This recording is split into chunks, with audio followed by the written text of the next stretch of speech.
शुभ प्रभात छात्रों, मैं आपकी हिंदी की अध्यापिका ममता सिंह कक्षा 8वीं से आज आप लोगों को तीसरा पाठ नाखून क्यों बढ़ते हैं इसका अध्यापन कराने जा रही हूँ। नाखून क्यों बढ़ते हैं, इसके जो लेखक हैं वो है आचार्य हजारी प्रसाद द्विवेदी जी। इनका हम परिचय देखेंगे। इनका जन्म 1907 में बलिया उत्तर प्रदेश में हुआ। इनकी मृत्यु 1989 में उत्तर प्रदेश में हुआ। इनका परिचय। द्विवेदी जी हिंदी साहित्य के मौलिक निबंधकार, उत्कृष्ट समालोचक एवं सांस्कृतिक विचारधारा के प्रमुख उपन्यासकार हैं। इनका व्यक्तित्व बड़ा प्रभावशाली और इनका स्वभाव बड़ा सरल और उदार था। ये हिंदी, अंग्रेजी, संस्कृत और बांग्ला भाषाओं के विद्वान थे। इनकी प्रमुख कृतियाँ अशोक के फूल, कल्पलता निबंध, बाण भट्ट की आत्मकथा, पुनर्वा, उपन्यास आदि हैं।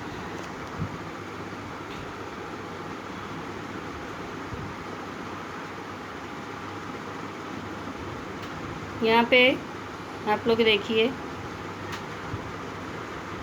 नाखून क्यों बढ़ते हैं। बच्चे कभी कभी चक्कर में डाल देने वाले प्रश्न कर बैठते हैं। अल्पज्ञ पिता बड़ा दयनीय जीव होता है।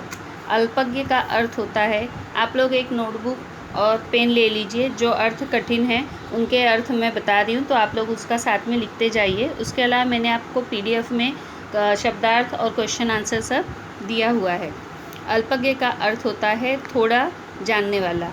अल्पज्ञ पिता बड़ा दयनीय जीव होता है। मेरी छोटी लड़की ने जब उस दिन पूछ लिया कि आदमी के नाखून क्यों बढ़ते हैं, तो मैं कुछ सोच ही नहीं सका। हर तीसरे दिन नाखून बढ़ जाते हैं।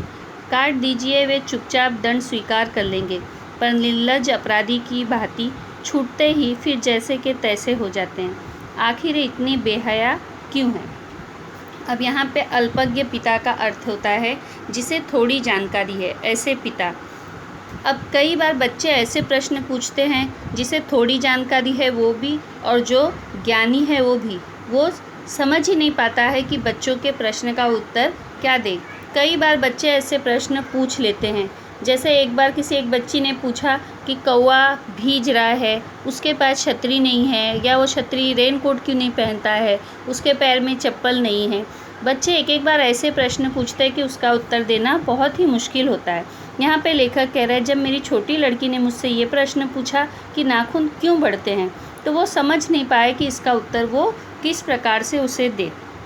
अगर उसे काट दो, नाखून अक्सर गंदगी बढ़ाते हैं। उसमें जो मैल होता है वो जो हमारे पेट में जाए तो हमारी तबीयत ख़राब हो सकती है। उस गंदगी के कारण उसे अक्सर हम काट देते हैं, लेकिन देखोगे तो वो तीसरे दिन वापस उसी प्रकार बढ़ जाते हैं। निर्लज्ज मतलब उसे कोई शर्म नहीं है और वापस से वे बढ़ जाते हैं। कुछ लाखों ही वर्षों की बात है जब मनुष्य जंगली था। वन मानुस का अर्थ है ये बंदर की एक जाति है। उसे नाखून की ज़रूरत थी। उसके जीवन रक्षा के लिए नाखून बहुत ज़रूरी थे। असल में उसके वही अस्त्र थे। दांत भी थे, पर नाखून के बाद ही उनका स्थान था।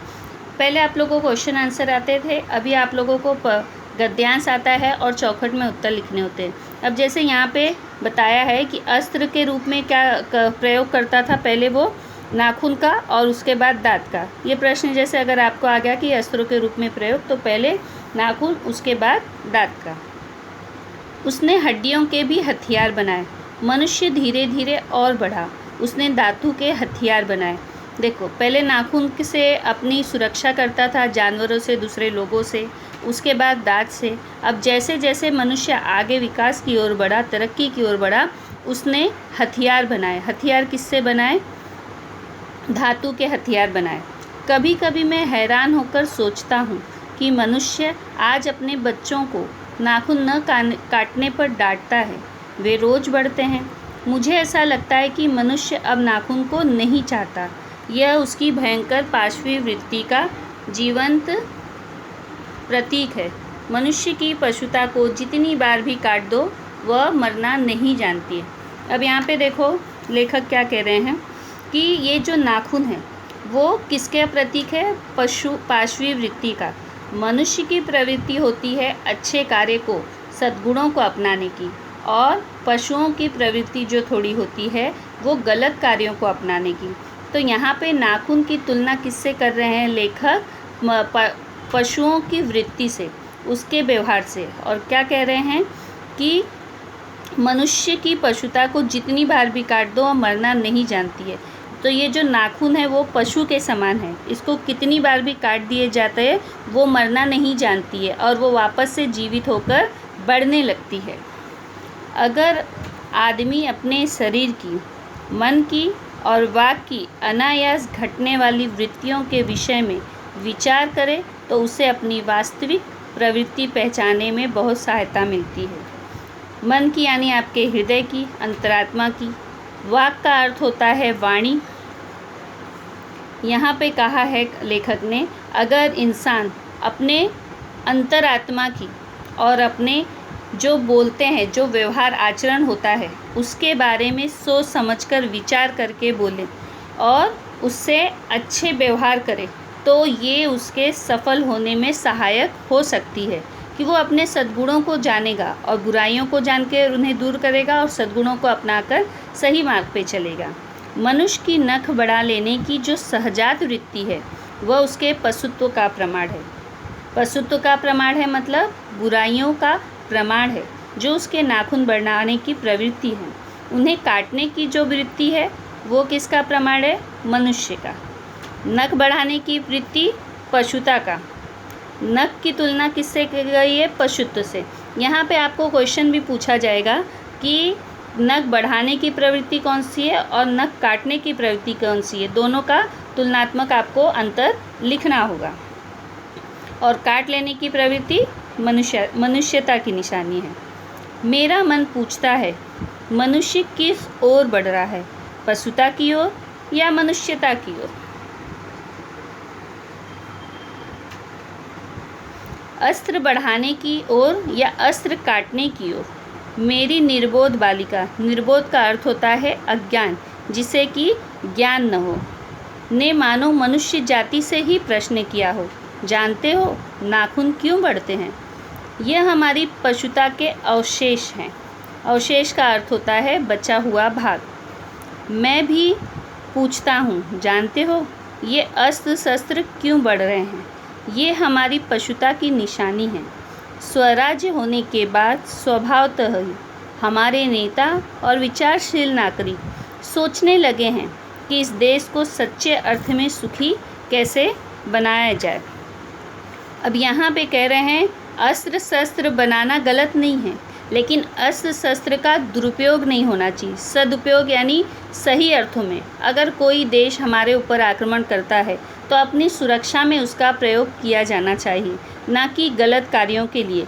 कई बार अस्त्र शस्त्र का प्रयोग लोग दुश्मनी के लिए, झगड़े के लिए, लोगों का खून बहाने के लिए, अपनी द्वेष भावना को मिटाने के लिए करते हैं, जो कि गलत है। यहाँ पर कह रहे हैं लेखक कि इंसान के सदुपयोग के लिए, अच्छे कार्य के लिए इसका प्रयोग किया जाना चाहिए, ना कि गलत कार्य के लिए अस्त्र शस्त्र का प्रयोग करना चाहिए। उसी प्रकार से जब हम स्वराज होने के बाद, यानी हमारा राज, पहले हम पर दूसरों का शासन था, अंग्रेज़ों का था, मुगलों का था, लेकिन आज हम भारतीयों का है। तो यहाँ पर कह रहे हैं कि नेता यानी हमारे राजनीतिक, जो हमारे प्रधानमंत्री हैं, राष्ट्रपति है, सभी जो लोग हैं, और विचारशील नागरिक यानी हम मानव जाति, हम सभी को प्रयास करना है कि देश को सच्चे अर्थों में सुखी बनाए, संपन्न बनाए और देशों से हम अपने आप को सर्वश्रेष्ठ बनाने के लिए प्रयासरत रहें। और इसके लिए हमको क्या करना पड़ेगा? सभी को मिलकर एक साथ प्रयास करना पड़ेगा। हमारी परंपरा महिमामयी और संस्कार उज्जवल है, क्योंकि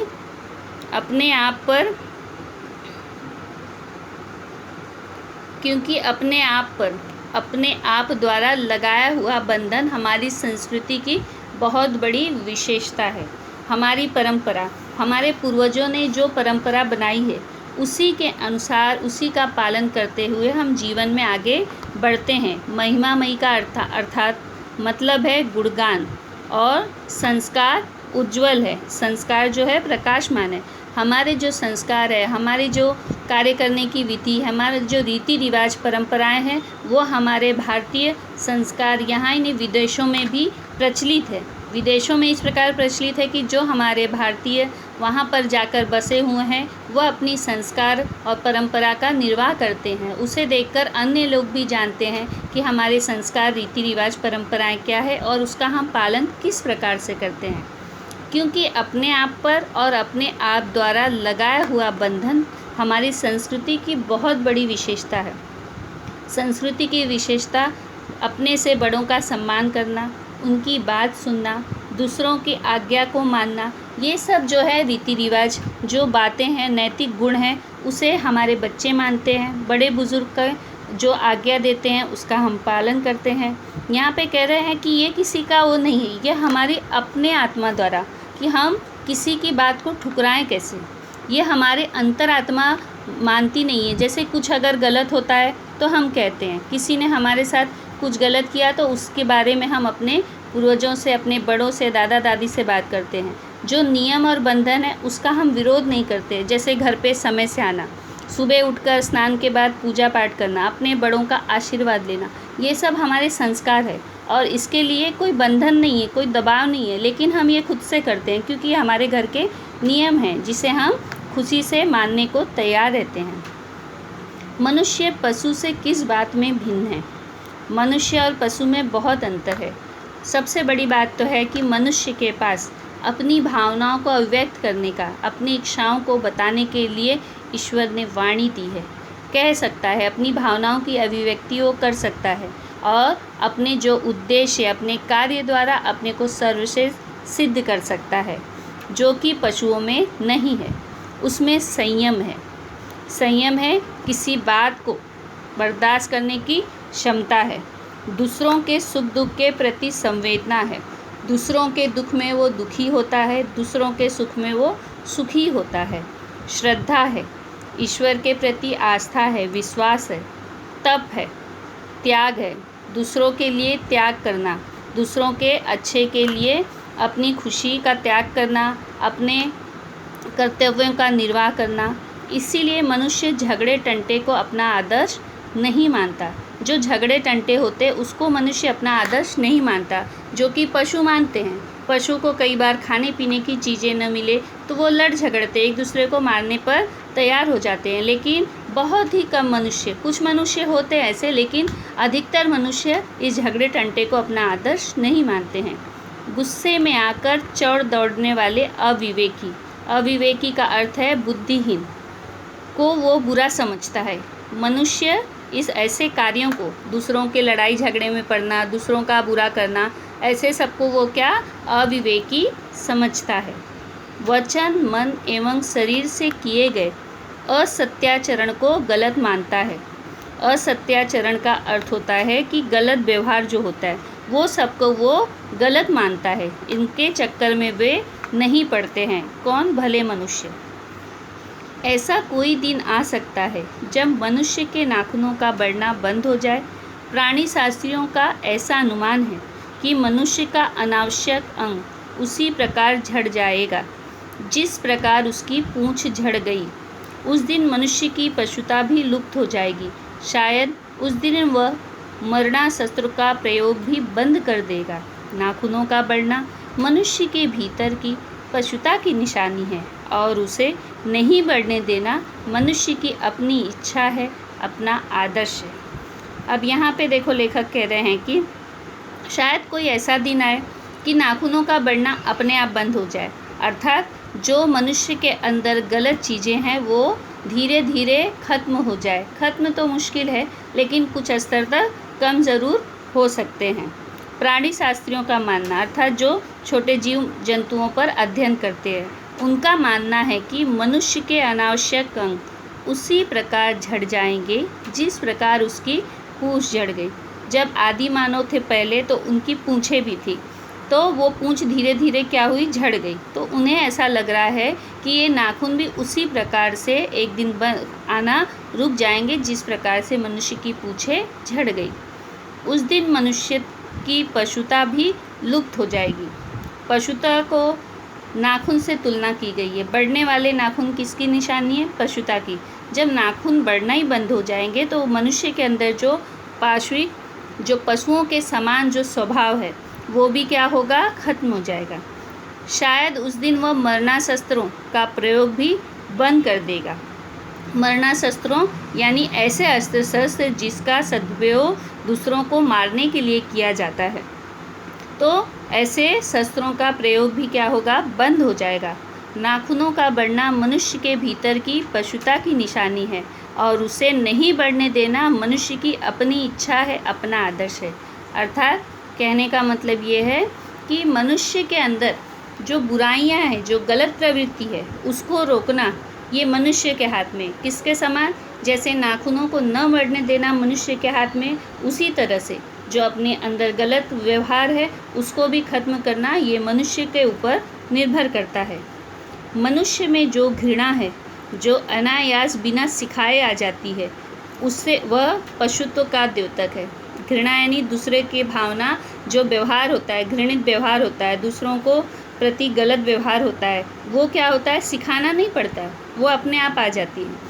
आप देखोगे छोटे बच्चे हो या बड़े हो, बहुत सी चीज़ें ऐसी होती कि मनुष्य को सिखाने पर भी नहीं आती है, लेकिन कुछ ऐसी गलत चीज़ें होती है बगैर सिखाए उनके अंदर आ जाती है। ये मनुष्य के ऊपर निर्भर करता है कि वो सही चीज़ों को अपनाए और गलत चीज़ों का त्याग करें। बच्चे ये जाने तो अच्छा हो कि अभ्यास और तप से प्राप्त वस्तुएं मनुष्य की महिमा को सूचित करती हैं। अभ्यास यानी बार बार प्रयास करना, एक ही चीज़ को बार बार करने से, और तप से, तप अर्थात मेहनत से, लगन से आप वह जो है आपका व्यक्तित्व दर्शाता है। आप मेहनत द्वारा आप जो चीज़ प्राप्त करते हो वह आपके लगन और मेहनत को दर्शाता है। जैसे परीक्षा में कम अंक आने पर आप अगर बार बार पढ़ाई करो, ये आपका क्या, बार बार पढ़ाई करके दूसरे परीक्षा में आप अगर अच्छे अंक लाते हो तो ये आपका क्या दिखाता है कि निरंतर अभ्यास से, आपकी मेहनत और लगन से आपने दोबारा पेपर में अच्छे अंक लाए। तो ये आपकी मेहनत और आपके लगन को दर्शाता है और आपके व्यक्तित्व को दिखाता है कि आप अगर प्रयास करो तो कोई भी कार्य आपके लिए असंभव नहीं है। मनुष्य की चरितार्था प्रेम में है, मैत्री में है, त्याग में है, अपने को सबके लिए निशेष भाव से देने में। मनुष्य की चरितार्था अर्थात आपका जीवन का सही उपयोग किस में है? प्रेम में, दूसरे के प्रति मैत्री यानी सभी के साथ अच्छा व्यवहार रखने में है, दूसरों की खुशी के लिए त्याग करने में है और सबके कल्याण के लिए है। नाखूनों का बढ़ना मनुष्य की उस अंध सहजात वृत्ति का परिणाम है जो उसके जीवन में सफलता ले आना चाहती है। अर्थात यहाँ पर कह रहे हैं लेखक कि आप नाखूनों को काट कर अर्थात अपने अंदर से दुर्गुणों को, गलत व्यवहार को हटाकर मनुष्य के सद्गुणों को आप अपनाकर जीवन में आगे बढ़ सकते हो। उसको काट देना उस स्वनिर्धारित आत्मबंधन का फल है जो उस चरितार्था यानी आपके विकास में आ रही है बाधा नाखूनों के रूप में, आप उसे काट देते हो अर्थात आने वाली समस्या को, बुराइयों को अपने अंदर से हटा देते हो, तो ये आपकी सफलता का द्योतक हो जाएगी और उस नाखून यानी बुरे जो गुण हैं उससे हटा के आप सफल हो सकते हो। नाखून बढ़ते हैं तो बढ़े, मनुष्य उन्हें बढ़ने नहीं देगा। बढ़े अर्थात जो गलत चीज़ें हैं वो भले उसके अंदर आए, लेकिन मनुष्य क्या करेगा? उन गलत चीज़ों का त्याग करेगा और अपने जीवन में विकास की ओर आगे बढ़ेगा। यहाँ पर लेखक हजारी प्रसाद द्विवेदी जी ने हमें इन नाखूनों के माध्यम से मनुष्य के जो ये इसके द्वारा हमें विचार करने के लिए विवश किया है कि आप क्या कीजिए। इस निबंध द्वारा उन्होंने पशुता का चिन्ह बताया, किसे? नाखूनों को, और इनका कहना है जिस तरह नाखून बढ़ने पर हम उसे काट देते हैं, ठीक उसी तरह यदि किसी में बुरी आदतें आ जाए तो उन्हें उसका त्याग करना चाहिए और सद्गुणों को अपनाना चाहिए। नाखूनों का बढ़ना पशुता की निशानी है, यह लेखक ने स्पष्ट किया है, और उसे काट देना मनुष्यता की निशानी है। इसी प्रकार मनुष्य में आए दुर्गुणों का त्याग करना चाहिए। आदि मानव को नाखूनों की आवश्यकता होती थी अपनी आत्म सुरक्षा के लिए, लेकिन आधुनिक काल में अब उसकी आवश्यकता नहीं रही। इसी प्रकार मनुष्य को अस्त्र का दुरुपयोग भी नहीं करना चाहिए। मनुष्य का जीवन पशु से भिन्न है क्योंकि उसके अंदर विचार करने की शक्ति है, गलत सही को समझकर अपने लक्ष्य को प्राप्त करने की शक्ति है। यही लेखक ने हमें इस पाठ द्वारा संदेश दिया है।